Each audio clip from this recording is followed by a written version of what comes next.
essentially organs of much larger size. So the idea is for us to expose the private sector to these interesting, innovative ideas that are transformative, and then let them take that through their ingenuity and innovativeness and then turn that into a marketable product to move forward. But those are some of the aspects that are very intriguing.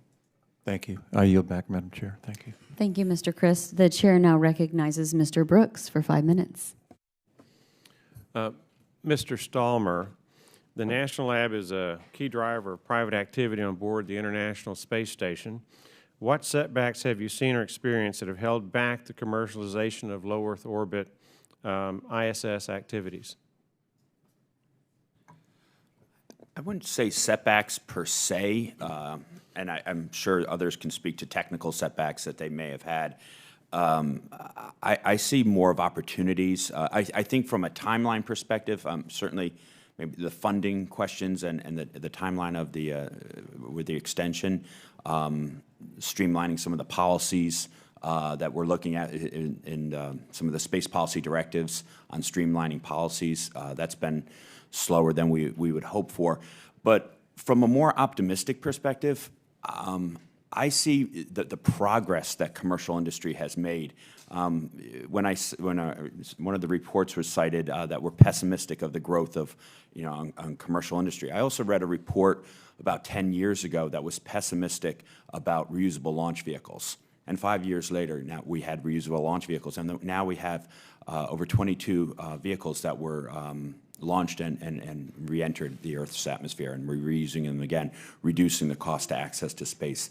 I see the growth in industry from what companies are doing, startup companies, whether it be electric propulsion, for small satellite boost, or the things, that are going on the space station, companies like TechShot and Space Tango about this manufacturing human cells and things of that nature. So will there be setbacks, and have there been? Absolutely, and there's different timetables, and I think we're moving at an aggressive pace, but I think we need to as a nation. I think for 50 years, as we celebrate Apollo, next week, and what we've done over the past 50 years, what we did 50 years ago, I think it's a little disappointing what we've done in the last 50 years. The space station is a remarkable modern marvel, and I'm not knocking that at all, but I think as a nation we can do better. I think we can do a lot better, and I think, and I know the commercial sector will be helping do that. This is a question for any who wish to opine on it.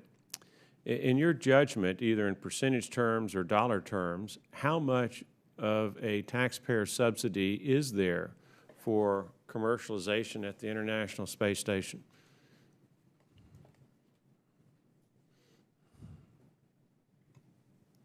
Over the past 12 to 14 years, NASA has invested approximately $17 billion to help the commercialization of both cargo transportation and crew transportation. That does not mean that the companies involved in both of those enterprises also don't have skin in the game. They have significant resources, but $17 billion investment in that. As we've all indicated, it costs upwards of $3 to $4 billion per year to maintain and operate the station. So, as you can see, significant subsidies.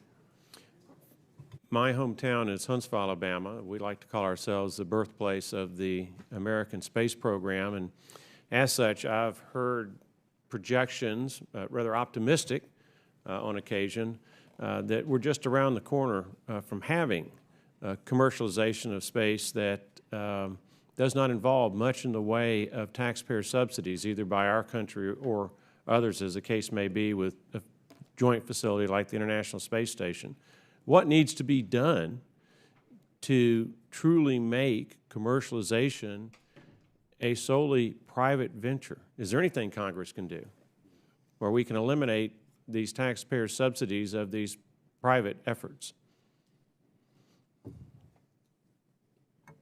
I think when you categorize it as subsidies, I'd like to look at more of the advancements that the government assistance has created. And as we see, for instance, on the commercial cargo program, with the government, the investment that the government has made on that program, coupled with the investment of these private companies, We now have two fully capable launch vehicles that are providing routine access and routine, resupply to the International Space Station.